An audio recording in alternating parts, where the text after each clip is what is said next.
जनगणना 2027 चालू झाली आहे. 1 मे ते 15 मे 2026 पर्यंत ही जनगणना होणार आहे.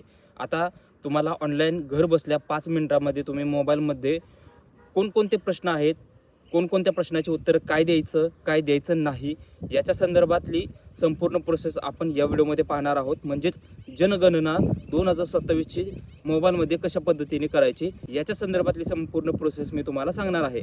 लक्षात घ्या, 1 मे ते 15 मे 2026 पर्यंत हा टायमिंग आहे. लक्षात घ्या, 15 मे नंतर तुम्हाला जे काही HLO ऑफिसर असणार आहेत ते तुमच्या दारी येणार आहेत, म्हणजे तुमच्या घरी येणार आहेत.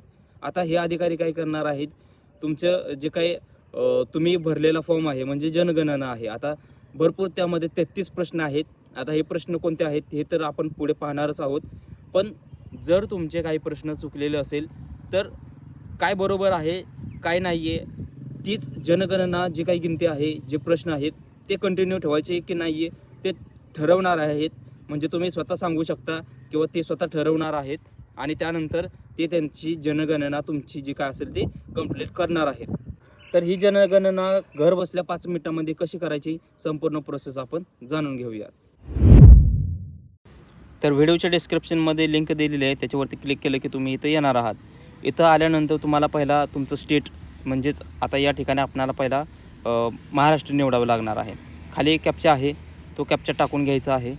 त्या अगोदर तुमचं स्टेट निवडा म्हणजे महाराष्ट्र निवडा आणि जो कॅप्चा आहे तो कॅप्चा टाकून घ्या. व्यवस्थित कॅप्चा भरून घ्या आणि कॅप्चा झाल्यानंतर खाली व्हेरीफायवरती क्लिक केलं की तुमच्यासमोर ही सगळी माहिती सांगितली जाणार आहे. ही 15-20 मिनटं लागणार आहेत. प्लस ही जनगणना घर वगैरे काय आहे, कसं आहे, भरपूर गोष्टी आहेत. तर हे वाचायचं असेल तर वाचू शकता, पण ह्याची काही गरज नाही आहे. तुम्हाला हे दाखवण्यासाठी आहे, पण ही सगळी माहिती मी स्वतः सांगतच आहे तुम्हाला. त्याच्यामुळे वाचायची वगैरे काही गरज नाही. ओकेवरती तुम्हाला पहिला क्लिक करायचं आहे.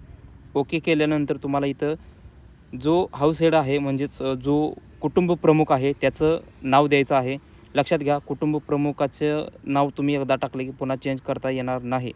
बघू शकता, एकदाच आहे, पुन्हा चेंज होणार नाही. आता कुटुंब प्रमुख म्हणजे कोण, घराचं घरकर्ता. आता रेशन कार्डमध्ये पहिलं जे नाव असेल तो घराचा घरकर्ता असतो. हे शासकीय दृष्टिकोनातून ही गोष्ट आहे.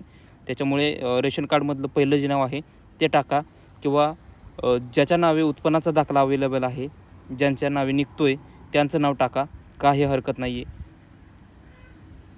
तर या ठिकाणी कुटुंब प्रमुखाचं नाव टाकून झालं की खालच्या साईडला मोबाईल नंबर द्यायचा आहे. त्यानंतर ईमेल आय डी पण आहे. लक्षात घ्या, ईमेल आय डी ऑप्शनल आहे, पण शक्यतो तुम्ही ईमेल आय डी जनरेट करा आणि जनरेट करून झाल्यानंतर मग तुम्ही इथं द्यायचं आहे. आता मोबाईल नंबर टाकून घेतला की OTP जाणार आहे. ओकेवरती क्लिक केलं की OTP जाणार आहे. OTP व्हेरीफाय करून घ्यायचा आहे. भाषा निवडायची आहे. आता कोणत्या नंबरवर ते मेसेजमध्ये जाणार आहे, काय कशासाठी आहे ते. OTP व्हेरीफाय झाला की रिडायरेक्ट होणार आहे, म्हणजे पुढच्या पेजवरती जाणार आहे, प्रोसेस पुढे जाणार आहे. आता या ठिकाणी खालच्या साईडला सगळं मॅप वगैरे आहे, पण पहिला जिल्हा पिनकोड हे टाकायचं आहे. त्याच्यानंतरच तुम्ही डायरेक्टली मॅपकडे यायचं आहे. डायरेक्टली मॅपकडे येऊ नका. पहिला माहिती तुमची आहे ती सिलेक्ट करा. तुम्ही बघू शकता तुमचं ठिकाण कुठलं आहे ते. GPS तुमचं मोबाईलचं वगैरे किंवा जे पण आहे ते सेटअप वगैरे असेल, काय असेल लॅपटॉप, त्याचं GPS ऑन करा. त्यानंतर इथं पहिला ते करण्या अगोदर काय करा, इथं तुमचा जो पण जिल्हा आहे ते सिलेक्ट करा. जिल्ह्याचा जो पिनकोड आहे तो टाका किंवा तालुक्याचा पिनकोड जरी टाकला तरी काय हरकत नाही आहे. खाली तुमचं गाव आहे, गावाचं हेल्मेट, लँडमार्क वगैरे जे पण आहे ते तुम्ही टाका. आलं की शोधावरती क्लिक करायचं आहे. त्याच्यानंतर डायरेक्टली ऑटोमॅटिक खालच्या साईडला तुम्हाला इथं जे तुमचं गाव आहे, पिनकोड आहे, त्याच्यानुसार तुमचा एरिया सिलेक्ट होणार आहे, म्हणजे तिथं मॅप लोकेट होणार आहे. आता हे सगळं झाल्यानंतर तुम्हाला बघायचं आहे तुमचं घर कुठलं आहे. झूम करा, झूम आउट करा. घरावरती पत्र आहे, काय आहे हे चेक करा. तुम्हाला इथं समजणारच आहे. मराठीमध्ये, इंग्रजीमध्ये लोकेशनची नावं टाकलेली असतात लोकांनी. तर हे तुम्ही बघा, तुम्ही कशा पद्धतीचे आहे तुमचं घर वगैरे कुठलं आहे हे तुम्ही या ठिकाणी पुष्टी करायचे. तुमचं जे पण आहे ते सिलेक्ट करून झालं की खालच्या साईडला तुम्हाला जतन करा आणि पुढे जाऊवरती ऑप्शन आहे. त्याच्यावरती क्लिक केलं की ते अक्षांश, रेखांश आहे, निवासस्थान वगैरे सगळी माहिती दिली जाणार आहे. ओके करा, पुढे जाणार आहात. घराची माहिती तुम्हाला द्यायची. जमीन कशा पद्धतीची वापरली गेलेली आहे घराची, पक्क्या विटाचं घर आहे, कसलं आहे ते टाकायचं आहे. त्याच्यानंतर खालची घराची भिंत आहे, प्लॅस्टिक, प्लॅथेनियम, मातीची, कच्च्या विटाची, लाकडाची, पक्क्या विटाची, कॉन्क्रीटची, कशा पद्धतीची भीत आहे तुमच्या घराच्या चारी भीती ते टाकायचं आहे. त्यानंतर घराचं छप्पर आहे, प्लास्टिकचं आहे, पक्क्या विटाचं आहे, दगडाचं आहे, स्लाईडचं आहे, कशाचं ते कॉन्क्रीटचं आहे, इतर कशाचं असेल तर जे पण प्रकार आहेत तुमच्या घराचं जे आहे ते ओरिजिनल जे आहे ते टाका. आता हे छप्पर टाकून झालं की पुन्हा खालच्या साईडला यायचं आहे, वापस स्क्रोल करत यायचं आहे. घराची स्थिती आहे, राहण्यायोग्य आहे, चांगली आहे, थोडीफार जागा असेल मोकळी तर तसं असेल तर ते टाकायचं आहे. त्यानंतर पुढे जायचं आहे. आता बघा या ठिकाणी कुटुंबामध्ये निवासस्थान किती आहे, म्हणजे किती लोकं आहेत, 4 जण राहत असतील म्हणजे जे पण आहेत, जेवढे पण आहेत, रेशन कार्डमधील असेल किंवा रेशन कार्ड व्यतिरिक्त असेल ते सगळं टाकायचं आहे. कुटुंब प्रमुखाचं नाव टाकायचं आहे, भाषा टाकायची आहे, लोकसंख्या किती आहे तुमच्या कुटुंबामध्ये ते टाकायचं आहे. कुटुंब प्रमुख आहे ते कोण आहे, स्त्री असेल पुरुष असेल ते टाकायचं आहे. त्याच्यानंतर कास्ट आहे, अनुसूचित जाती जमाती जे आहे ते तुम्हाला टाकायचं आहे. आता हे टाकून झालं की खालच्या साईडला वापस स्क्रोल करत यायचं आहे आणि खाली मालकी हक्काची स्थिती, स्वतःचं घर आहे, भाड्याचं घर आहे, भाड्याचं आणि कुठेही स्वतःचं घर असेल नसेल जे पण ऑप्शन आहेत ते टाकायचं आहे. इतरवरती क्लिक करून बाकीचं पण तुम्ही टाकू शकता. निवासस्थानी योग्य खोल्या किती आहेत, म्हणजे राहण्याजोग्या खोल्या किती आहेत. त्याचबरोबर विवाहित जोडपे किती आहेत, म्हणजे ज्यांचे लग्न झालेले आहेत ते बघा आणि जतन करा आणि पुढे जा. त्यानंतर पाण्याचा स्रोत काय आहे, पिण्याचं पाणी कशाद्वारे येते, हातपंप आहे, विहीर आहे, नदी कालवा आहे, टँकर आहे, काय जे पण प्रकार आहे तुमचं ते टाकायचं. जे आहे ते ओरिजिनल टाका. पिण्याच्या पाण्याचा उपलब्ध सोर्स काय आहे, परिसराजवळ आहे, परिसरात आहे, दूर आहे, लांब आहे, काय आहे ते टाका. प्रकाश म्हणजेच तुम्हाला लाईट बिल आहे, ते लाईट कशी येते तुमची ते बघा. शौचालय आहे का नाही आहे, वापरायोग्य आहे का नाही आहे, वैयक्तिक आहे, कुटुंबासाठी आहे, जे पण आहे ते टाकायचं आहे. नसेल तर उघड्यावर आहे म्हणून तुम्हाला सिलेक्ट करायचं आहे. त्यानंतर पाईपलाईनद्वारे कशाद्वारे या ठिकाणी शौचालयाला जोडणी केलेली आहे, म्हणजे सांडपाण्याची व्यवस्था असे समजा ते बघा.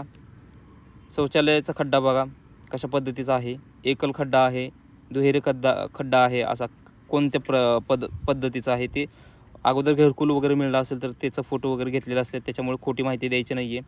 सेवा शौचालयाचा वापर करताय का, म्हणजे जी पण घाण साठलेली आहे ती तुम्ही काय ते शोषखड्ड्याची माणसं येतात ती घेऊन जातात, प्राणी घेऊन जातात, काय नेमकं की गटार इथं जातं आहे ते पण माहिती टाकायची आहे. त्यानंतर सांडपाण्याची व्यवस्था, उघडे गटार आहे, कसं आहे, बंद गटार आहे, गटार नाही, हे तुम्हाला व्यवस्थित टाकायचं आहे. मराठी प्रश्न आहेत त्याच्यामुळे विषय काही वेगळा नाही आहे, सगळी माहिती आहे. आता स्नानगृह म्हणजे न्हाणी वगैरे काय आहे का ते बघा, मोरी न्हाणी काय म्हणतात ते बघा. त्यानंतर स्वयंपाकघर आहे, त्यामध्ये LPG आहे का, म्हणजे गॅस सिलेंडर आहे का, असेल तर टाका, नसेल तर नाही म्हणून टाका. सरळ योजनेचा लाभ वगैरे घेतला असेल नसेल सगळं टाका तुम्ही. स्वयंपाकघरात आहे, कुठं आहे LPG गॅस सिलेंडर, म्हणजे किचन आहे की नाही आहे याच्या संदर्भात सुद्धा प्रश्न आहे ते बघा तुम्ही, LPG जोडलेलं आहे की नाही. आता हे सगळं झालं की बघा तुम्ही LPGचे सगळे प्रश्न आहेत, म्हणजे गॅसचं आहे, LPG म्हणजे गॅस आहे, ते सिलेंडर तुमचं आहे किती आहे, स्वयंपाकघर कसं आहे त्याच्या संदर्भात पण आहेत.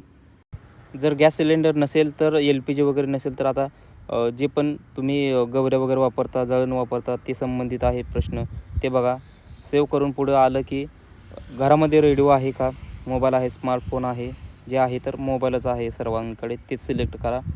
दूरचित्रवाहिनी म्हणजे तुमच्या घरी TV आहे का, डिश TV काय आहे जोडलेलं, केबल आहे, वायफाय आहे, ते सगळं टाका.